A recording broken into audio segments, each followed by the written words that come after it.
Love with God channel daily gospel யோவான் நற்செய்தியிலிருந்து வாசகம். அதிகாரம் 1, இறைவார்த்தைகள் 19 முதல் 28 வரை. எருசலேமிலுள்ள யூதர்கள் குருக்களையும் லேவியர்களையும் யோவானிடம் அனுப்பி, நீர் யார் என்று கேட்டபோது அவர், நான் மெசியா அல்ல என்று அறிவித்தார்.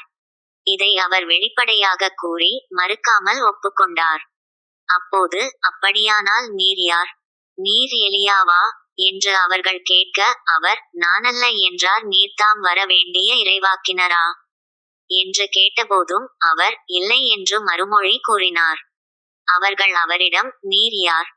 எங்களை அனுப்பியவர்களிடம் நாங்கள் மறுமொழி சொல்லியாக வேண்டும், எனவே உம்மைப் பற்றி என்ன சொல்கிறீர் என்று கேட்டார்கள். அதற்கு அவர், ஆண்டவருக்காக வழியைச் செம்மையாக்குங்கள் என பாலைநிலத்தில் குரல் ஒன்று கேட்கிறது என்று இறைவாக்கினர் எசாயா உரைத்தது என்னைப் பற்றியே என்றார். பரிசேயரால் அனுப்பப்பட்ட அவர்கள் அவரிடம், நீர் மெசியாவோ எலியாவோ வர வேண்டிய இறைவாக்கினரே அல்லவென்றால் ஏன் திருமுழுக்கு கொடுக்கிறீர் என்று கேட்டார்கள். யோவான் அவர்களிடம், நான் தண்ணீரால் திருமுழுக்கு கொடுக்கிறேன்.